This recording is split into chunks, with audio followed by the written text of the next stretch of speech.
A line is left. Yeah. Did these stand-up comedians and actors, in pursuance of freedom of speech, acted responsibly or irresponsibly? Okay. Uh, First of all, I want to start by saying that I have not yet seen that roast, but I've heard about it. And I've seen 2-3 clips of it. And when the roast happened, I happened to be at a place where Karan and Arjun came to that place and told us कि हमने ये roast किया और ये हुआ. They told us all the dialogues that they had exchanged over there. I was deeply affected by that. I was most disappointed in what I was hearing. I completely believe in freedom of speech, no issues. But we have to understand that we all have a certain responsibility. When I heard what was being described to me, I felt it was a very violent event. There was a lot of violence in that event. देखिए, violence सिर्फ physical नहीं होता कि मैं आपको 2 जूते मारूं. Violence verbal भी होता है, वायलेंस इमोशनल भी होता है. जब आप किसी को इंसल्ट करते हो तो आप वायलेंस परपेचुएट कर रहे हो. आप एक बहुत ही वायलेंट चीज कर रहे हो और आप दुनिया को दिखा रहे हो कि देखो मैं कितना वायलेंट हूं. तो मुझे वो चीजें पसंद नहीं है कि मैं आपको वायलेंस दिखाऊं, चाहे वो फिजिकल हो, और उसको मैं आपको बताऊं कि कितना कमाल का है. I don't like it. So I'm sure there are a lot of young people who have liked the show. And I believe that all of us have different opinions and we are allowed to have a different opinion. But I'll give you my opinion. मुझे लगा कि it was a very violent show. इसलिए मुझे पसंद नहीं आया. तो मैंने मेरे दोस्त हैं करण और अर्जुन, तो मैंने तो उनको डांटा. मैंने बोला यार मुझे ये फनी नहीं लग रहा है. और 25 गालियां देके आप सोचते हो कि मैं इंप्रेस हो जाऊंगा. तो गालियों से इंप्रेस होने का मेरी उम्र निकल चुकी है. मैं 14 साल का नहीं हूं कि मैं गाली सुन के हंसूंगा. हाँ गाली दी उसने यार. I am not impressed by bad language. आप जोक, अगर मुझे आप हंसाना चाहते हो तो आप बगैर किसी को चोट पहुंचाए आप मुझे हंसा के दिखाओ, तो मुझे मजा आएगा उसमें. किसी के रंग पे कमेंट करना, किसी के सेक्सुअलिटी पे कमेंट करना और उसको जोक बनाना और मैं आपके साथ हंसूं, मुझे तो हंसी नहीं आ रही भाई इसमें. तो I personally have a problem with what they have done. Therefore I have not seen the show. क्योंकि मुझे आई फील कि यार ये मेरा टाइप का शो नहीं, मुझे नहीं देखना. इससे पहले मैंने एक चीज कही थी कि what is the responsibility of a creative person. मैं AIB की बात नहीं कर रहा हूं, मैं करण की बात कर रहा हूं. मैं अर्जुन कपूर और जो भी एक्टर्स थे उस दिन, मुझे पता नहीं कौन कौन थे, मैं उनकी, हाँ सब भी जितने भी थे, मैं उनकी बात कर रहा हूँ. मुझे लगता है, और मैं कौन होता हूँ उनको कुछ कहने वाला, तो मैं अपने आप को ये चीज़ कहता हूँ कि मुझे लगता है कि मेरी जिम्मेदारी है कि मैं लोगों की अच्छाई को टटोलूं. और वायलेंट एक्ट करके मैं लोगों की अच्छाई को टटोल नहीं पाऊंगा. तो ये मेरे थॉट्स हैं उस शो को लेकर. इसलिए मैंने अभी तक देखा नहीं क्योंकि मैं डिस्टर्ब हो जाऊंगा. जितना मैं देखूंगा उतना और डिस्टर्ब हो जाऊंगा. 2 क्लिप्स देखे मैंने कहा मुझे नहीं देखना है. अब हम बात करते हैं उसके अगेंस्ट ऑनस्लॉट की. ये अभी सेपरेट चीज है. देखिए, अगर उन्होंने कानून तोड़ा है कहीं पे तो उसके बारे में मुझे जानकारी नहीं है. अगर उन्होंने कानून तोड़ा है और उनके खिलाफ कानूनी कार्रवाई हो रही है, हाँ, no, I'm saying FIR can be launched, but it has to be proved also, ना, what they have done, what they have not done. Have they broken a law? Have they not broken a law? I'm not aware of the technicality. If they have broken a law, they should face the consequences like you and I. अगर कल को मैं कानून तोड़ूं तो I have to face the consequences. The law is for all of us. If they have not broken the law, then of course they should go scot-free. That the court will decide, that the lawyers will decide, that the actual law will decide. When we read the law, we'll come to know what they have done, what they have not done. So I believe that the law should take its course. According to me, what I've also heard is there's a lot of lynching of them happening publicly. Witch hunting. कि यार ये बकवास है, इन्होंने कैसे किया, इनको हम बैन कर देंगे, हम ये कर देंगे. I don't believe in that either. मैं किसी को बैन करने में बिलीव नहीं करता हूँ. मुझे लगता है कि अगर मुझे आपकी कोई चीज़ पसंद नहीं आई है, आपने कुछ काम किया है जो मुझे पसंद नहीं आया है, मुझे बड़े फर्म और स्ट्रांग शब्दों में आपको ये कम्युनिकेट करना चाहिए कि आपने जो किया मुझे ठीक नहीं लगा, मैं बड़ा डिस्टर्ब हुआ हूँ. और आपने ये पब्लिकली किया तो मैं और डिस्टर्ब हो रहा हूँ. और मैं आपको हाथ जोड़ के रिक्वेस्ट करता हूँ आइंदा आप ऐसे ना करें please. And that is where I should limit my interference in that person's, how he conducts himself. Who am I to decide how you are going to conduct yourself? अगर मैं आपका कंडक्ट पसंद नहीं करता हूं तो मुझे आपसे रिक्वेस्ट करना चाहिए कि आप ऐसा ना करें. I should appeal to your good sense not to do that. And at the very least, an age lock has to be put in. If I'm using language of a certain kind, मैंने भी film बनाई है daily बेली, उसमें कई अश्लील शब्द थे. हमने we applied for an adult certificate. I went out of my way in every ad of ours to tell people कि ये adult film है, इसमें अश्लील शब्द हैं, अश्लील भाषा का इस्तेमाल किया है हमने. आप प्लीज ना आए अगर आपको ये नहीं देखना है. तो as a creative person, do I have the liberty? Yes, I do. I also have a responsibility. So I have to fulfill both. So freedom of speech, I completely respect freedom of speech. I have no issue with the matter. I also feel that each one of us has to also be responsible about how we are using that freedom of speech. And that is what I have to say on this topic. तो मुझे बड़ी खुशी है कि मैं यहाँ आया हूँ और आप सबकी बातें मैं सुनना चाहूँगा. आपके जो सवाल है मैं कोशिश करूँगा कि मैं उनका जवाब दूँ. ये करप्शन जो एक मुद्दा है, इतना डिफिकल्ट और पेचीदा मुद्दा है. हम लोग सत्यम जयते में हमारी टीम ने कई दफ़ा इस पर डिस्कशन किया कि should we take corruption as a topic. हो सकता है आगे जाके हम ये टॉपिक लें, लेकिन अब तक हम उसके ऊपर सही तरीके से हमको हैंडल नहीं मिला है. So we have gone around that topic in different ways. हमने what are your rights and responsibilities in democracy हमने किया था, जिसमें गांधी साहब भी आए थे. और आई थिंक जो एक फेबल है अकबर और बीरबल का, वो बड़ा अच्छी तरह इसको इलस्ट्रेट करता है. तो शाहजहां अकबर को बड़ा फख्र था कि मेरे जो सिटीजन्स हैं वो बड़े ईमानदार हैं. तो बीरबल ने बोला कि हम लोग टेस्ट कर लेते हैं इस बात को कि आपको बड़ा गर्व है, बड़ा फख्र है आपको कि आपके जितने सिटीजन्स हैं वो बड़े ऑनेस्ट हैं.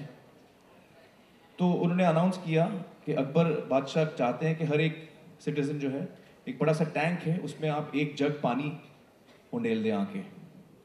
हम पूरा दिन पानी नहीं, दूध, हम पूरा दिन दूध इकट्ठा करने की कोशिश कर रहे हैं और बादशाह ने आपसे रिक्वेस्ट किया है कि आप एक जग दूध उस टैंक में आके डाल दें. तो बाकायदा दिन भर लोग आए, एक एक जग उन्होंने डाला टैंक के अंदर.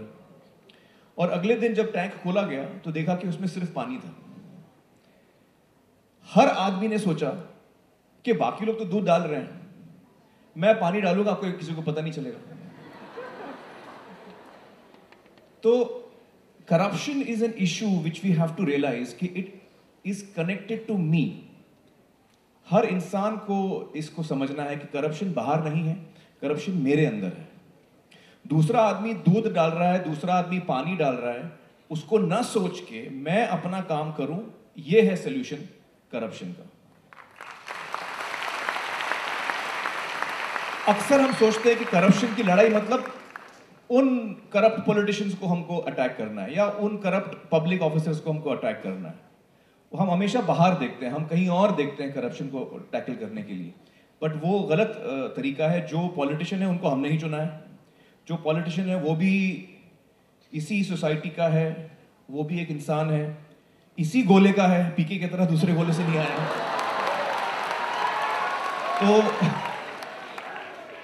तो वो उसमें और हम में कोई फर्क नहीं है.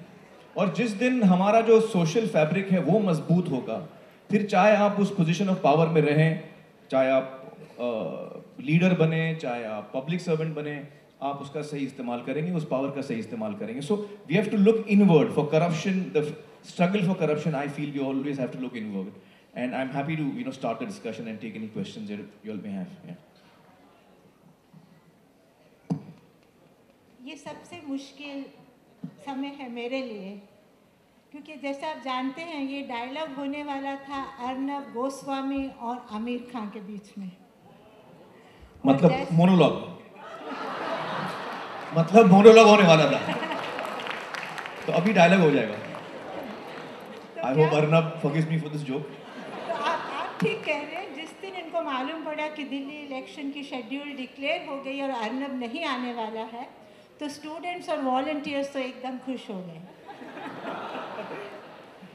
और उस उसी दिन से मेरे पास इतने सवाल आ रहे हैं और मैं नहीं जानती थी कि किस तरह से आमिर को ये सवाल हम पूछे। और ये जो यूथ पैनल यहाँ बैठा हुआ है इनके साथ, ये बहुत स्ट्रिक्ट हैं।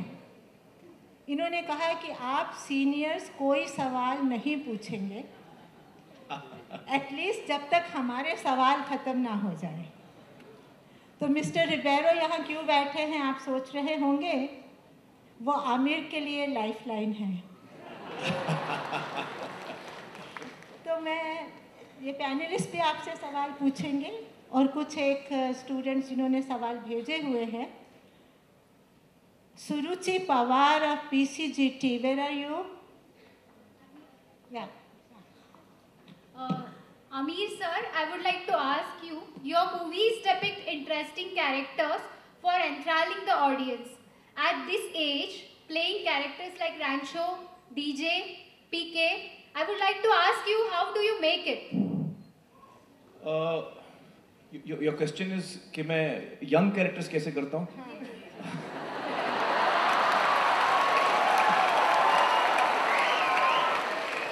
अच्छा, आप लोगों ने देखा पीके?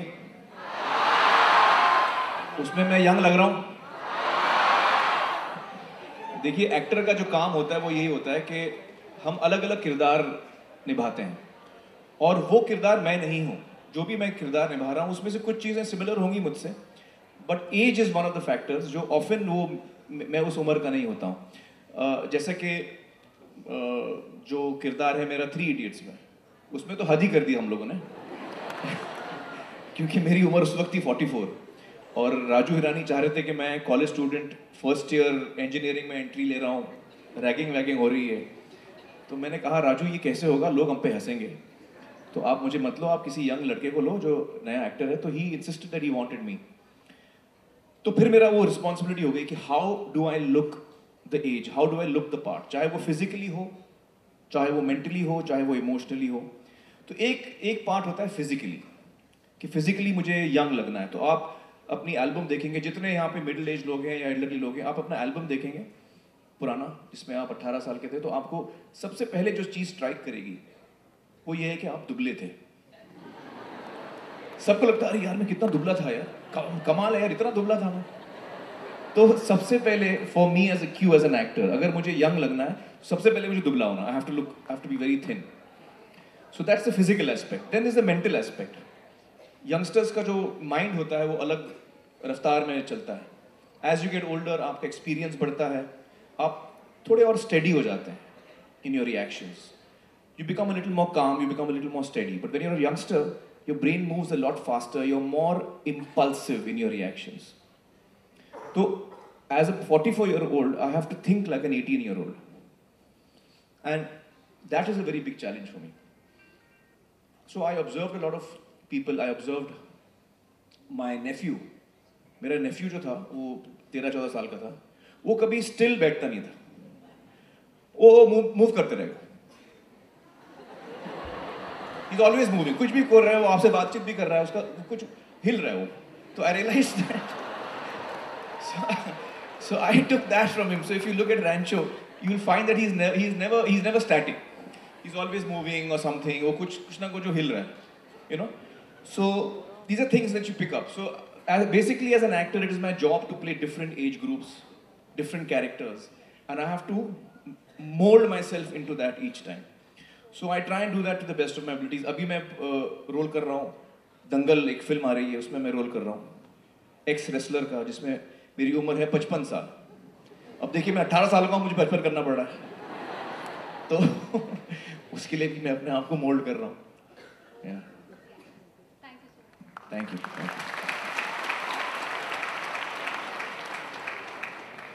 मुझे मेरे पैनलिस्ट ने इजाज़त दी है कि मैं औरों को सवाल पूछूं, इसके पहले कि उन्हें कहूं।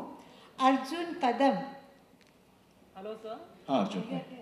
I would like to emphasize upon the elevating controversies regarding films nowadays.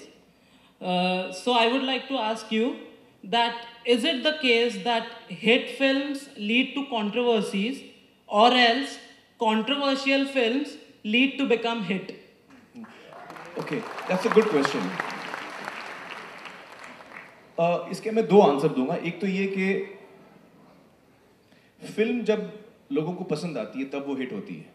जब हम हिट वो कहते हैं, हमारा मकसद क्या है? हमारा मतलब है कि लोगों को पसंद आई, ज़्यादा से ज़्यादा लोगों ने देखी, उनको पसंद आई। एक फिल्म का कामयाब होना सिर्फ एक चीज़ पर निर्भर होता है, और वो है कि आपने फिल्म कितनी अच्छी बनाई। जब मैं भी एज एन ऑडियंस कोई फिल्म देखता हूं, तो जब मुझे पसंद आती है तो मेरा मन करता है कि मैं दोबारा देखूं। जिसको जिसको मैं मिलता हूं, मैं कहता हूं कि यार ये बड़ी अच्छी फिल्म है, ज़रूर देखना। वो इसलिए क्योंकि मुझे अच्छी लगी। उसमें आप मार्केटिंग, अगर आपने बुरी फिल्म बनाई है, आप उसमें कमाल की मार्केटिंग कर लीजिए, जो करना है आप जोर लगा लीजिए, कुछ फर्क नहीं पड़ता। तो मेरी एक थियोरी है फिल्मों को लेकर कि no matter what you do, you can not make a bad film work, and no matter what you do, you can not kill a good film. It works both ways. एक अच्छी film को आप रोक नहीं सकते, public जो है वो जाएगी, जब आपने अच्छी फिल्म बनाई वो जाएगी, और एक बुरी फिल्म को आप जितना जोर चाहे लगाते हैं वो वर्क नहीं होगा। ये तो मेरा second part of the answer हो गया। उससे मैं फर्स्ट पार्ट पे आता हूँ, कंट्रोवर्सीज को लेकर। कंट्रोवर्सीज का अभी ऐसा हो गया है कि फिल्म इंडस्ट्री जो है बहुत सॉफ्ट टारगेट है। दो तीन चीजें हैं इसके साथ। जहां आपने फिल्म के खिलाफ कोई चीज आवाज उठाई तो आपको फौरन पब्लिसिटी मिलती है। फलाना ढमका ने पी के खिलाफ केस कर दिया, वो आ गया फ्रंट पेज पे, हर जगह न्यूज पे आ जाता है। पीके मेरी फिल्म थी, मेरे राइट्स राजू ने चोरी किए, ठाक फ्रंट पेज पे आ गया वो। तो हर जगह न्यूज पे आ रहा है कि बेचारा राजू हिरानी ने अब कहीं से पीके की कहानी चोरी की है। तो ये बड़ा इजी हो जाता है लोगों को इससे पब्लिसिटी मिलना। तो झूठ मूठ के केसेस इतने हो चुके हैं, जब वो केस आएगा हियरिंग के लिए, जब वो प्रूव होगा कि नहीं वो पीके जो है राजू हिरानी की ही कहानी थी, तब तक हम इस कंट्रोवर्सी को भूल गए होंगे, उसको 10 साल हो चुके होंगे। लेकिन उस आदमी को इस वक्त अभी का अभी उसको उस चीज का फायदा हो गया। तो दूसरा ये कि लोग बहुत सारे हैं जो ब्लैकमेल करना चाहते हैं कि आपकी फिल्म अभी आई है तो वो ब्लैकमेल करेंगे, मैं ये कंप्लेंट करता हूं आपकी फिल्म के खिलाफ, फिल्म रोक दूंगा। तो फिर वो चाहते हैं कि आप उनको अलग से सेटल करें, उनको पैसे वैसे दें। तो film is a very soft target. So unfortunately, we get attacked, and it's not only my film or one film or two films. Her film को आप देख लीजिए, कोई ना कोई केस हो रहा है हर फिल्म के खिलाफ। हर फिल्म के खिलाफ कोई ना कोई केस हो रहा है। लोग उसको बंद कराना चाहते हैं, लोग उसके खिलाफ केस कराना चाहते हैं। तो I feel it's high time that you know the people at large should know this, that we are soft targets, we are constantly attacked. और चूंकि उससे न्यूज बनती है, even media channels I feel should show some responsibility कि भाई कोई एक आदमी है जो एलेज कर रहा है कि उसने राजू हिरानी की कहानी चुराई है, या राजू हिरानी ने उसकी कहानी चुराई है। तो आप थोड़ा सोचिए राजू हिरानी के बारे में, किस किस्म का आदमी है वो, कभी लाइफ में ऐसा करेगा? गांधीगिरी बना चुका है। आप राजू से बात करेंगे तो लगता है कि यार इससे कोई नेक इंसान नहीं है। तो इससे पहले कि मैं इसको न्यूज बनाऊं, थोड़ा मैं टटोलूं कि इसमें कुछ भी सच्चाई है या नहीं। थोड़ा बेनिफिट ऑफ डाउट आपको उसमें रखना चाहिए। Some responsibility has to be shown. Everything just cannot become news just because it's going to hit the headlines. So that's a very unfortunate thing. I feel that's happening. So I'm against controversies completely. मैं ये कहना चाहूँगी कि ये जो सवाल हैं, आप लोगों के बहुत से सवाल जो थे वो ओवरलैप कर रहे थे। हमने सब्जेक्ट्स को थोड़ा कैटेगराइज किया है, तो बहुत सारे जो आमिर जवाब दे रहे हैं, वो आप जो वहाँ पर बैठे हुए हैं उनके सवालों के भी जवाब आपको मिलेंगे। नेक्स्ट मैं बुलाना चाहूँगी राशि। Hello, good evening. Hi, Rashi. Hello. So my question to you is that you have identified yourself with education to a very great extent with organizations like Teach for India and various movies like Three Idiots and Tare Zameen Par in a very sensitive manner. So how far do you think that they have delivered a very good message and have been successful in impacting the education policy in India? Well, अच्छा आप लोग चाहते मैं हिंदी में बोलूँ, सारे सवाल अंग्रेजी में आ रहे हैं, चक्कर क्या हो रहा है यार? हाँ, जस्ट एज एन असाइड। खैर, देखिए मुझे लगता है दोनों जो फिल्में हमने की हैं एजुकेशन पर, तारे ज़मीं पर, एग्जैक्टली पॉलिसी डिसीजन मेकिंग में कितना फ़र्क हुआ है, I don't have a barometer to measure that. मैं उसका अंदाज़ा नहीं लगा पाऊंगा। लेकिन जो मेरा सेंस है कि तारे ज़मीं पर का बहुत गहरा असर हुआ है टीचिंग फ्रेटर्निटी पे, पेरेंट्स पे, बच्चों पे, in general schools and colleges में।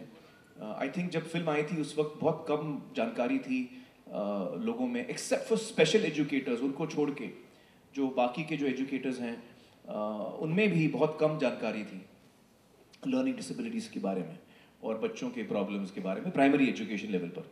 एंड आई थिंक इस फिल्म से बहुत सेंसिटाइजेशन हुआ है देश भर में, और मुझे जगह जगह जब मैं जाता हूँ मुझे टीचर्स मिलते हैं, मुझे पेरेंट्स मिलते हैं जो मेरा शुक्रिया अदा करते हैं कि मैंने ऐसी फिल्म बनाई जिससे उनको बच्चों को बहुत फ़ायदा हो रहा है। तो मेरा ये सेंस है कि उसका बहुत ही गहरा इम्पैक्ट हुआ है। और उसी तरह 3 Idiots जो हायर एजुकेशन के ऊपर फिल्म थी, I think it has really impacted a lot of youth of the country and it has freed their mind to think differently out of the box, कि आप वही करें जो आपका दिल चाहता है, आप अपने दिल को फॉलो करें। और ये एक गहरा मैसेज जो है मुझे लगता है यूथ तक बहुत ही बड़े पैमाने पर पहुंचा है। So I feel very happy and privileged कि मुझे मौका मिला इन फिल्मों का एक हिस्सा बनने का। I feel really happy about that.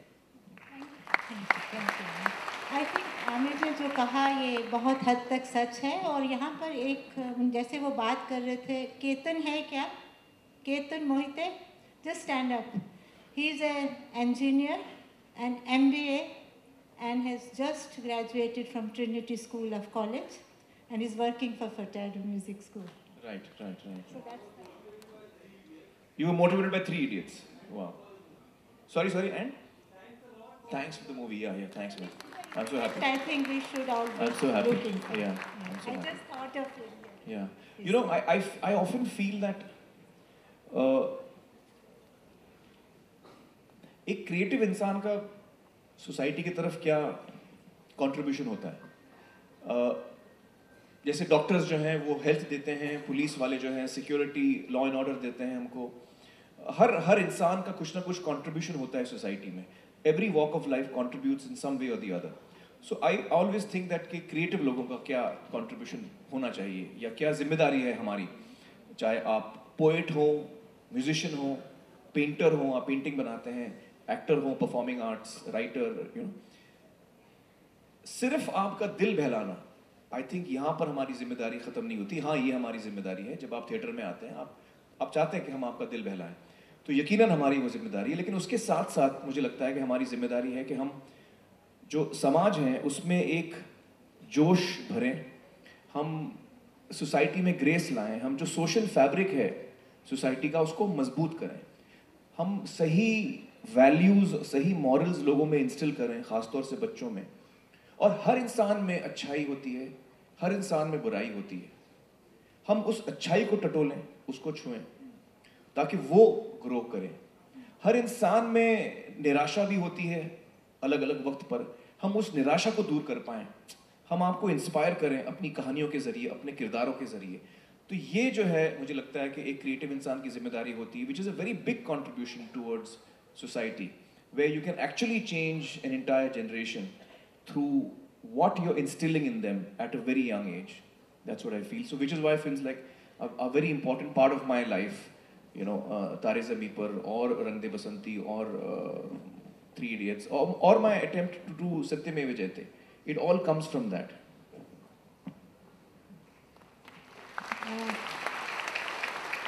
एक और सवाल है एजुकेशन से जुड़ा हुआ जी। मैं उन्हें बुलाती हूँ और मैं चाहती हूँ कि मेरे पैनलिस्ट को भी अगर कहीं इंटरवीन करना हो तो वो करें। तो ज़रा ज़्यादा इंटरैक्टिव हो जाएगा। और तन्वी है क्या? Good evening, sir. Hi, Tanvi. My question to you is that in a right-based society, children will be ensured enrollment in schools. But however, as per various studies done by PIER and Pratham, it is shown that the standard of education is extremely poor. Students of standard 4 cannot even sign their own names. So how are we supposed to ensure qualitative change so that education turns our youth into responsible citizens? Well, I think ये एक मुद्दा है जो यकीनन हमारे सामने है कि हम, और मुझे इसमें मेरे जो थॉट्स हैं वो ये हैं कि जब तक हम अपने टीचर्स को, अपने प्रोफेसर्स को, जब तक हम उनको सबसे नंबर 1 का औहदा नहीं देंगे, अव्वल औहदा सोसाइटी में, जब तक हम उनको नहीं देंगे तब तक ये चेंज नहीं आएगा। चाहे वो फाइनेंशियली हो, चाहे वो in terms of respect, in every way. आज के डेट में जितना यूथ है, जब हम अपने अपने करियर के बारे में सोचते हैं, हम सोचते हैं कि यार मैं MBA बन जाऊं क्योंकि उसमें अच्छी कमाई है, मैं इंजीनियर बन जाऊं उसमें अच्छी कमाई है, मैं डॉक्टर बन जाऊं उसमें अच्छी कमाई है। अगर हम आगे चल के ऐसे चेंजेस लाएं जिससे यूथ को लगे कि मैं टीचर बन जाऊं, उसमें सबसे ज्यादा कमाई है, तो your brightest minds will go towards education. Right now your brightest minds are going away from education. आज के डेट में कौन लोग एजुकेशनिस्ट बनते हैं? दो किस्म के होते हैं। एक वो जिनका पैशन है एजुकेशन, और चाहे कुछ हो जाए वो सिर्फ एजुकेशन में ही आएंगे, और दूसरे वो जिनको और कहीं जगह ओपनिंग नहीं मिली। तो that is a very sad situation. The highest paid people should be teachers. देखिए, इंजीनियर अगर मैं बुरा निकला ना, तो मैं थोड़ा बहुत डैमेज करूंगा सोसाइटी को। अगर मैं बुरा डॉक्टर निकला, तो जो वो थोड़ा उनकी तबीयत ठीक नहीं रहेगी, और फिर जितने हैं वो भी भाग जाएंगे मुझसे, तो मेरा डैमेज भी लिमिटेड होगा। अगर मैं बुरा टीचर हूं, तो मैं आने वाली कई पीढ़ियों को डिस्ट्रॉय करूंगा, वन आफ्टर द अदर। तो इसलिए टीचर्स जो हैं, they are should be the foremost, and that is when the change will come. कि जब आप टीचिंग को, जब आप एजुकेशन को सबसे ज्यादा अहमियत देते हैं। देखिए, जब मैं आपको इसका उदाहरण देता हूं अपने नॉर्मल लाइफ में, आप देखिए लोग जाते हैं मॉल्स में। आजकल लोगों की आमदनी भी, कई लोगों की आमदनी बढ़ी है, तो मॉल्स में जाएंगे, हम एक्सपेंसिव चीजें खरीदते हैं, घड़ियां, पर्सेस वगैरह, ये वो। लेकिन जब हम बच्चों की एजुकेशन पर खर्च करने की बात करते हैं, तो हम सोचते हैं यार इतना क्यों मतलब इतना हम क्यों दें, स्कूल की फीस इतनी क्यों होनी चाहिए। I am saying I have to think the other way. The maximum I want to spend is on education. पर्स वर्स मैं बाद में देख लूंगा, जूता भी मैं बाद में खरीद लूंगा, मेरे को पहले एजुकेशन पे स्पेंड करना है। So the mindset has to change, I think, in all of us. What are we giving importance to? जब हम उस चीज को इंपॉर्टेंस देंगे तो वो अपने आप ऑटोमेटिकली बदलेगी, और ज्यादा से ज्यादा हमारे देश में टीचर्स होंगे जो फिर आने वाली पीढ़ी को बेहतर एजुकेशन दे पाएंगे। That's what I feel. Thank you, sir. Jyoti, would you like to add something? है क्योंकि हर टाइम फिल्मों को ही पकड़ा जाता है। देखिए, सबसे पहले तो मैं ये कहूँगा कि एक बड़े पैमाने पे ज़्यादातर जो हमारी फिल्में बन रही हैं, वो उस रिस्पॉन्सिबिलिटी को नहीं निभा रही हैं जो हमको निभाना चाहिए। बहुत सारी फिल्मों में हम गलत चीज़ें दिखाते हैं, गलत मैसेजिंग देते हैं। कभी कभी वो डायरेक्ट गलत मैसेजिंग होती है, कभी कभी वो इनडायरेक्ट सबकॉन्शियस गलत मैसेजिंग होती है। तो इसका बड़ा गहरा बुरा असर होता है सोसाइटी पर, इससे कोई दो राय नहीं है। And I am very aware of it, and I also feel bad कि ये ऐसा हो रहा है। I hope that as an industry we can internally check ourselves and try not to do that. Having said that, मुझे ये कहना है कि देखिए, अगर हम महिलाओं की सेफ्टी की बात करें, स्पेसिफिकली उसकी बात करें, तो हमने बड़ा रिसर्च किया है हमारे शो में उसके ऊपर, और उसमें हमें ये सामने आया है कि जो मेन कॉज है महिलाओं पे इतने अटैक्स हो रहे हैं, द मेन कॉज इज कि जो potential perpetrator of the crime है, जो ये जुर्म करने जा रहा है, उसको कहीं ना कहीं विश्वास है कि मुझे कुछ नहीं होने वाला। और ये उसको विश्वास क्यों है? क्योंकि उसको पता है कि जिसके खिलाफ मैं ये कर रहा हूं, ज्यादातर वो लड़की इस बात को छिपाएगी, बोलेगी नहीं, शायद अपने पेरेंट्स को भी ना बोले। उसके बाद वो अगर पेरेंट्स को बोल भी देगी तो पेरेंट्स बोलेंगे चुप रहो भाई, किसी को मत बोलना। अगर बाय सम फ्रीक चांस पेरेंट्स ने बोला नहीं, let's do a police complaint, तो पुलिस में जाएंगे तो वहां पे उनको बहुत प्रॉब्लम्स फेस करनी पड़ेगी। अनफॉर्चुनेटली जो सिचुएशन इस वक्त है, रियलिटी, अगर वहां पे भी वो उससे गुजर गए तो जब मेडिकल चेकअप के लिए जाएंगे वहां पे भी बड़ी प्रॉब्लम्स होती हैं। ठीक से एविडेंस कभी कभी कलेक्ट नहीं होता है, ठीक से सही ट्रीटमेंट नहीं मिलती सर्वाइवर को, और फिर कोर्ट रूम में तो हमको लगेंगे 15-20 साल। जब तो ये क्या है, इसमें जो बैलेंस ऑफ पावर है वो इतना in favour of the perpetrator है, it's so against the balance of power, is so against the rape survivor, that unless this balance of power changes, nothing is going to change. तो मुझे लगता है कि जब तक हर हिंदुस्तान में हर इंसान को पता लग जाए कि अगर मैंने ये काम किया तो conviction is certain, होएगा ही, I will not get away, and it will be swift. 3 महीने में ये conviction हो जाएगा और होगा. When that becomes a reality in India, then the balance of power will change. And that is what we have to work towards. फिल्मों पे हम ब्लेम तब डाल सकते हैं जब हमारी law and order machinery perfect काम कर रही है, जब हमारी मेडिकल फ्रेटर्निटी परफेक्ट काम कर रही है रिगार्डिंग दिस टॉपिक, जब हमारी जुडिशरी परफेक्ट काम कर रही है, तीनों परफेक्ट काम कर रहे हैं, फिर भी यार ये अटैक्स बंद नहीं हो रहे हैं, then you can blame the film industry. पहले these 3 are directly responsible for this. You're directly responsible for law and order and safety. You're directly responsible for justice. When that is not happening, film industry comes a little back in the row to be blamed, if you know what I'm saying. Having said that, again, I'll go back to my first point. We have our own responsibility, which I feel we are not shouldering to the full, the film industry.